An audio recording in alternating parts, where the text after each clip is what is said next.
Hello everyone, स्वागत है आपका वेदांगा इंस्टीट्यूट फॉर सिविल सर्विसेज में। आज देखिए बीएलए फिर एक बार चर्चा का विषय बना हुआ है। अभी 2-3 दिन पहले की ही खबर है, आपको पता होगा। पाकिस्तान के अंदर एक ट्रेन को हाईजैक कर लिया गया था, जिसमें 33 बलूच लड़ाके जो बीएलए जो बलूच लिबरेशन आर्मी है उसके जवान मारे गए थे और 28 सैनिकों की मौत का दावा किया गया था। हालांकि पाकिस्तान की सेना ने 4 से 5 सोल्जर्स और बाकी 21 के आसपास सिविलियंस को मारे जाने की सूचना दी थी। हालांकि बलूच लोगों का दावा अलग था कि हमने 180 लोगों को मार दिया, ठीक है। लेकिन हाँ, ट्रेन को हाईजैक किया गया था गिलगित बलूचिस्तान के इलाके में, और ये एक बड़ा हाईजैक था पाकिस्तान में। जब जफार एक्सप्रेस करके एक ट्रेन थी जिसको हाईजैक किया गया था।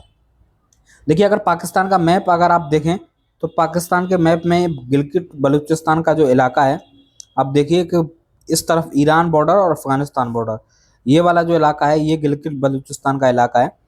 और ज़्यादातर जो बीएलए के जो पर्सन्स होते हैं, बीएलए के जो सोल्जर्स लड़ाके होते हैं, वो या तो अफगानिस्तान में एंटर कर जाते हैं। हालांकि ईरान में इनको को एंट्री कम मिलती है, लेकिन अफगानिस्तान इनके लिए एकदम सेफ जगह है, यहाँ से सारी चीज़ें ये कर सकते हैं। आपको कुछ दिन पहले पता होगा कि अफगानिस्तान में भी पाकिस्तान की तरफ से बॉम्बिंग की गई थी।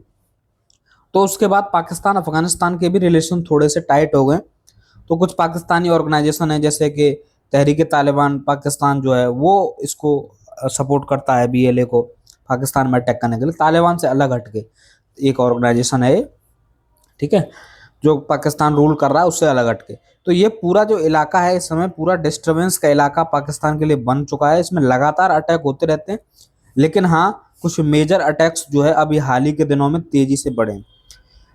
ये जो इलाका है ये देखिए आज़ादी के समय से विवादित इलाका रहा है। जिस तरीके से हमारे यहाँ हैदराबाद था, आपको पता होगा कि हैदराबाद को ऑपरेशन पोलो के तहत, यानी कि एक सैन्य कार्रवाई के तहत हमने भारत में शामिल किया था। उसी तरीके से बीएल जो बलूच इलाका है, ये इलाका भी बलूचों का, इसमें कुछ ईरान का इलाका था ये वाला, और कुछ अफगानिस्तान का इलाका था, और ये पाकिस्तान का ये इलाका, इसमें बलूच लोग रहते थे। बलूच जाति के लोग जो है वो रहते थे। इस पूरे इलाके को जो है पूरी तरीके से स्वतंत्र माना गया था, स्वतंत्रता, लेकिन बाद में उसको जबरदस्ती पाकिस्तान में मिला लिया गया। जिन्ना भी इसकी आज़ादी के समर्थक थे, लेकिन उन्होंने भी बाद में इसको मिला लिया जब भारत ने हैदराबाद को जो है मिला लिया। ये लोग बलूच लोग जो है, आपको सर देखा होगा आपने कि यहाँ इंडिया के सपोर्ट में नारेबाजी होती रहती है। उसका रीजन ये है कि हमेशा से ये मानते रहे हैं कि अगर भारत हमारी मदद कर दे तो हम पाकिस्तान से आज़ाद होकर एक अलग देश बना लेंगे। तो ये जो इलाका है पूरा बलूचिस्तान वाला जो इलाका है, ये पूरा पाकिस्तान के लिए एक नई मुसीबत बना हुआ है। आए दिन यहाँ अटैक होते रहते हैं, यहाँ सोल्जर्स और सिविलियंस भी काफ़ी तादाद में मारे जाते हैं। ये दूसरा बड़ा अटैक है 4-5 दिन के अंदर बलूच लोगों के द्वारा पाकिस्तान के ऊपर। ये बड़ा इलाका है। सबसे बड़ी जो समस्या है यहाँ के खनिज, यहाँ एक खनिज उत्पादन के लिए काफ़ी रिच इलाका इसको माना जाता है। यहीं आपका ग्वादर पोर्ट बन रहा है नीचे की तरफ।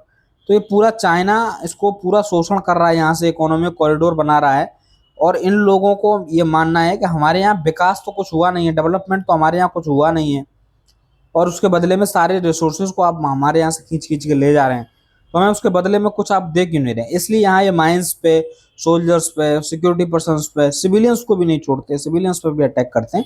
इन लोगों का ये मानना है कि बलूचिस्तान को उसका हक चाहिए, एक आज़ाद राज्य का दर्जा, और उसके साथ साथ उनको अपने संसाधनों के बदले डेवलपमेंट चाहिए, नहीं तो उनको फिर अलग देश बना दिया जाए। इन लोगों की लड़ाई बड़ी लंबी, बहुत लंबे समय से लड़ाई चल रही है, और ये इस समय पाकिस्तान की नाक में दम इन लोगों ने कर रखी है। काफ़ी सोल्जर्स पाकिस्तान के इस समय मारे जा रहे हैं, और मैक्सिमम जो हमले हैं वो बीएलए या फिर जो मैंने संगठन आपको बताया था अफगानिस्तान का तहरीक तालिबान, ठीक है, अब पाकिस्तान, वो ऑर्गेनाइजेशन मिलकर कर रही है। अब दोनों ऑर्गेनाइजेशन अफगानिस्तान से ही ऑपरेट होती हैं, और अफगानिस्तान से इनके लिए ईजी है जो है अटैक करना। इससे एक खबर आई थी, इससे जस्ट पहले एक खबर आई थी कि हाफिज सईद जो कि लश्कर तैयबा का कमांडर था या चीफ है, वो उसके मारे जाने की खबर थी, लेकिन बाद में फिर पुष्टि हुई कि वो नहीं मारा गया। उसका जो भतीजा है या करीबी, इसको काफ़ी क्लोज मानते हैं, अबू कताल जो है ये ढेर होगा। अबू कताल हमारे यहाँ कई केसेस में, मुंबई 11 का हमला, और एक आपने पिछली बार पिछले इस साल देखा होगा एक बस अटैक हुआ था जम्मू के अंदर, जिसमें 10 लोगों की मौत हुई थी, अमरनाथ यात्रा वाला जो अटैक हुआ था, उसमें भी इसको एनआईए ने मास्टरमाइंड जो है बनाया था। एनआईए की जो हिट लिस्ट है अगर आप देखें तो देखिए इसमें अबू कताल नाम का व्यक्ति जो है एनआईए की हिट लिस्ट में है।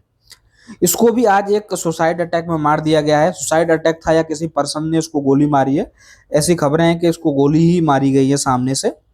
और हाफिज सईद भी उसमें था, ऐसी बातें हैं, लेकिन हाफिज सईद को मरने की कोई भी सूचना अभी तक पाकिस्तानी मीडिया में भी नहीं है।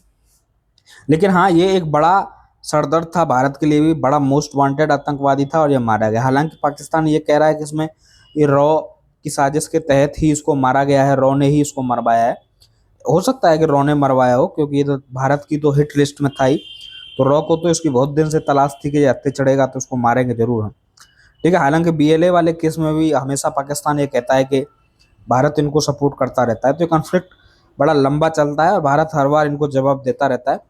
इस केस में संभावना है कि हो सकता है कि हाफिज सईद एक मोस्ट वांटेड आतंकी है, तो इसमें रॉ ने इसको करवाया हो या रॉ उसके लिए है, तो इसके लिए जिम्मेदार रॉ हो सकती है, क्योंकि टेररिस्ट था हमारे देश के लिए और एक बड़ी अचीवमेंट है रॉ के लिए अगर इस रॉ ने इसको अंजाम दिया है तो। ठीक है, तो इस तरीके से 2-4 ऑपरेशंस की और जरूरत है, ताकि पाकिस्तान में जो मेन मुखिया हैं जो लीड कर रहे हैं इनको टेररिस्ट को, जो खासकर इंडिया के अगेंस्ट जो टेररिज्म है, उसको हम जो है इजीली सफाया कर सके, उनमें भी खौफ बन सके कि हम पाकिस्तान में रहकर भी सुरक्षित नहीं रहेंगे अगर हम किसी दूसरी कंट्री पर अटैक करेंगे। तो इस समय पाकिस्तान एक एक तरीके से कहिए तो आतंक का एक बड़ा गढ़ बन गया है। बड़ी हर दिन कोई ना कोई किसी न किसी हमले की खबर जो है वो लगातार पाकिस्तान से आ रही है। पाकिस्तान के लिए भी बड़ी सरदर्दी है। इकोनॉमिक हालात ठीक नहीं है। आईएमएफ इधर से टैक्सेस बढ़ाने के लिए प्रेशराइज कर रहा है, तभी लोन देने की बात कर रहा है, और गरीबी ज़्यादा है। तो पूरी तरीके से एक क्राइसिस में इस समय पाकिस्तान है और इस तरीके के बड़े अटैक पाकिस्तान को और एक चुनौतीपूर्ण समय में डाल देते हैं। तो एक बड़ा अटैक था। बस की स्थिति आप देख सकते हैं किस तरीके से हुई है।